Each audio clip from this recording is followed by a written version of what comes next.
So, a classic study in psychology, Piliavin 69. Jane and Irving Piliavin, married couple.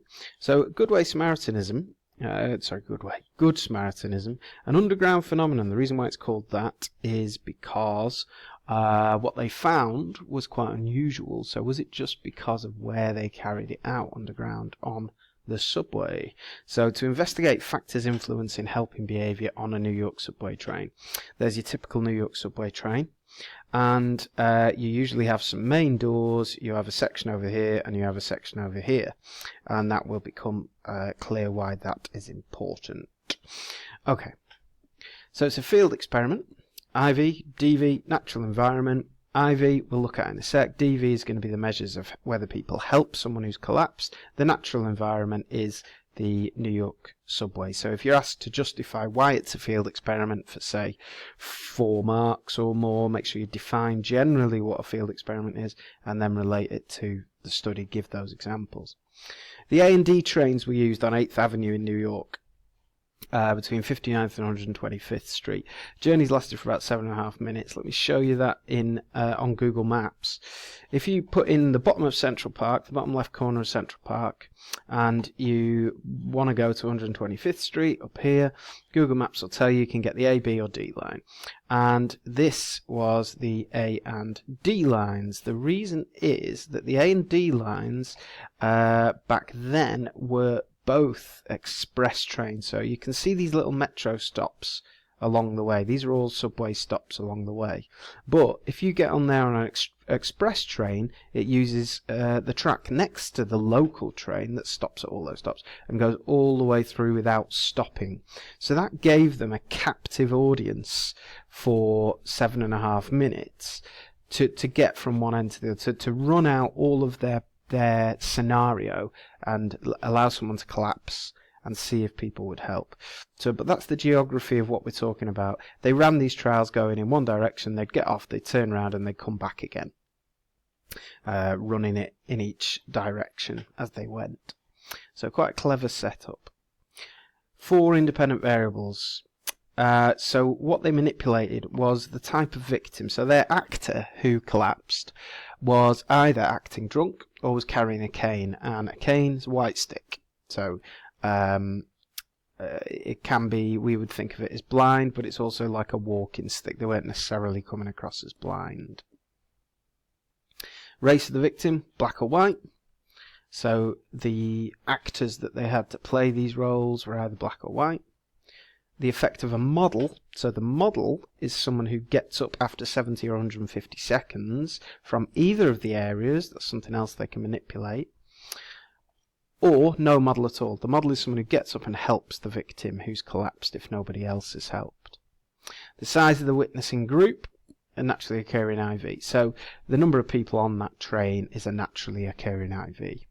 Now just to note, that model, it was kind of thought beforehand when they were planning this that they wouldn't get much helping because previous research suggested that a lot of people wouldn't help. So they thought, we'll manipulate after 70 seconds, the model gets up and helps the victim. What impact does that have on everybody else? Do other people go and help with the model? In reality, we'll see that the model actually wasn't used too much because there was far more helping than they expected. So the dependent variables recorded by 2 female observers seated in the adjacent area. So if the critical area is down this end of the carriage where the victim's collapsing, the female observers were sat in this area, in the adjacent area. So they were recording the frequency of help. So that frequency is how many other people in the carriage help, the speed of the help, so they timed how long it took for somebody to go and help, the race of the helper, the sex of the helper, and was there any movement out of the critical area? So when someone collapsed, did people shuffle away? And any verbal comments made by any of the bystanders, any of the passengers. So it was an opportunity sample. Because obviously people getting on a New York subway train, you can't control that, so it's an opportunity sample, and they thought that approximately 4,500 men and women using the New York subway, so around that were counted.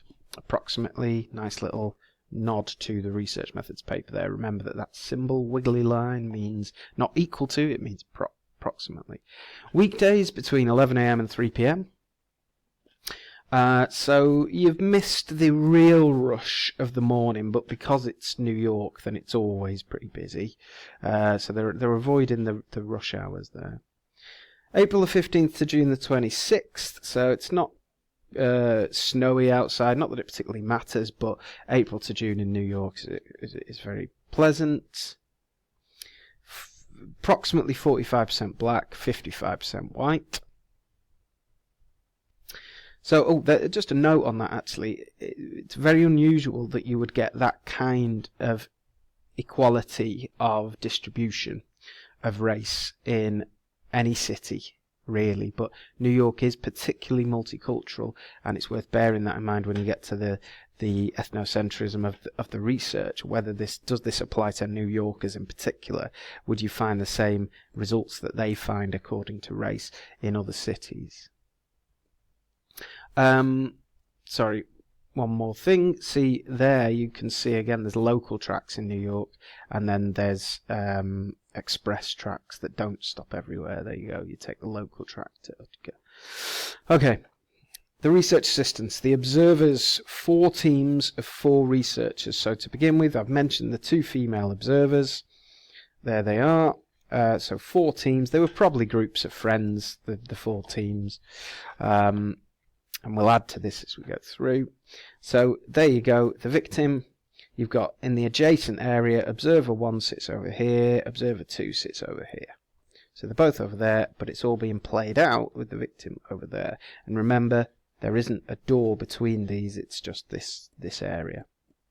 Critical area, adjacent area. Okay. Research assistants, the victims, there were 3 white and 1 black. All male general studies students, aged between 26 and 35.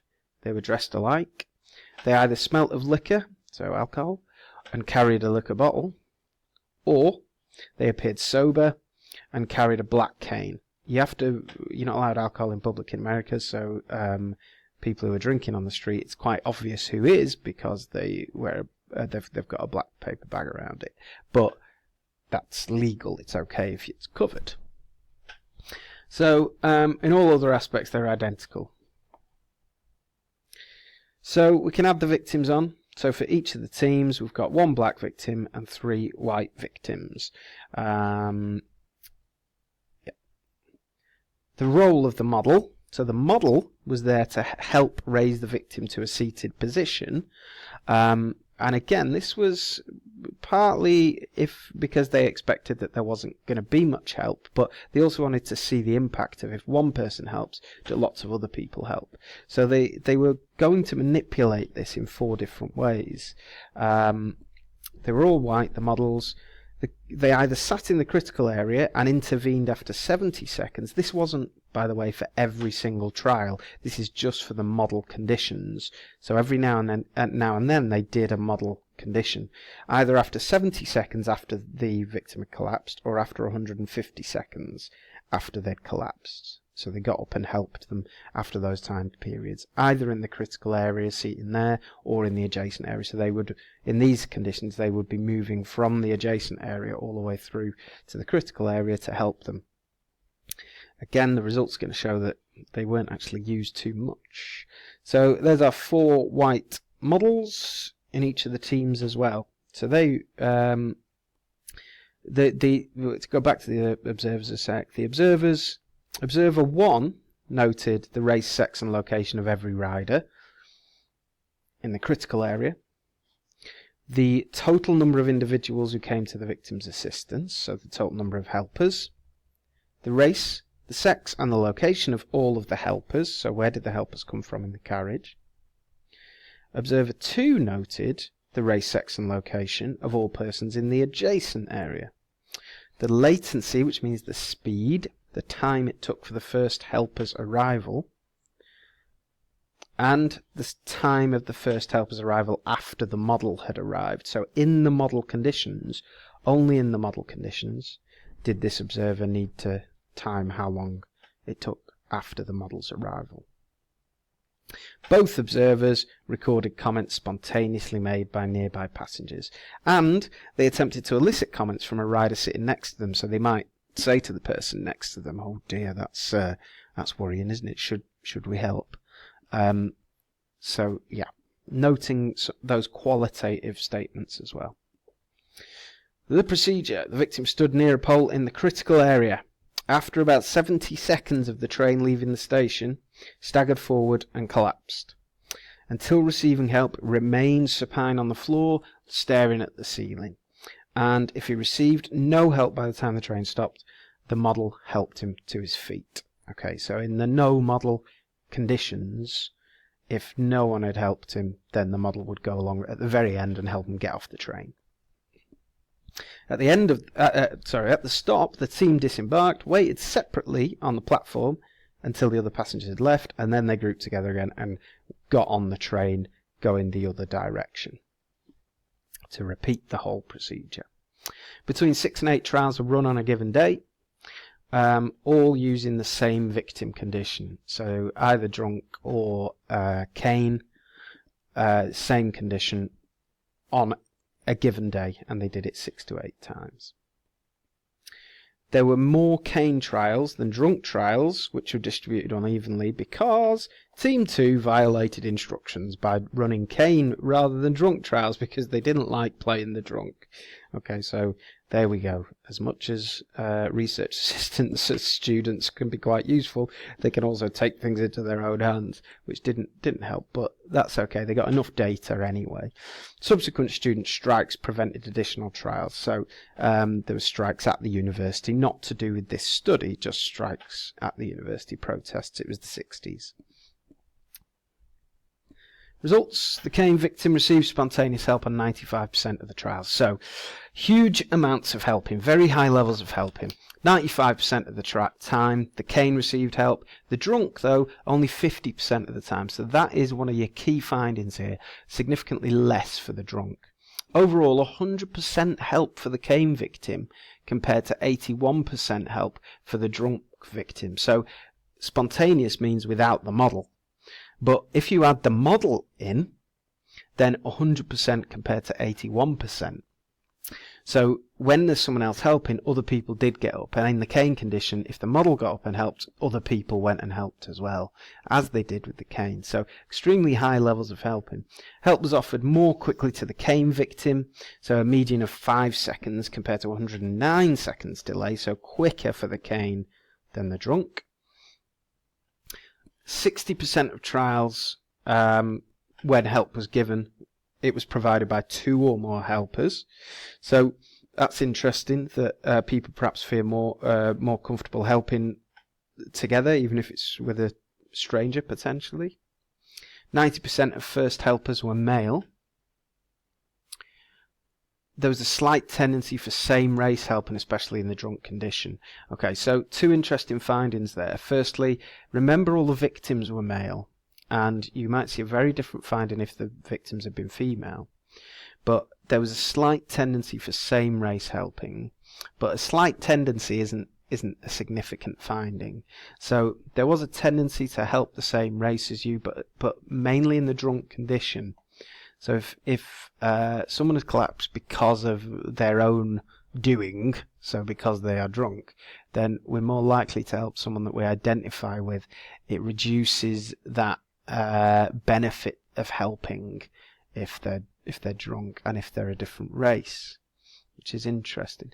The results also, no diffusion of responsibility was found, so the bigger groups were in fact the faster response times. So although they thought beforehand that the bigger groups would receive less help because responsibility would be shared and so no one would do anything, you'd end up with pluralistic ignorance where everyone just ignores it.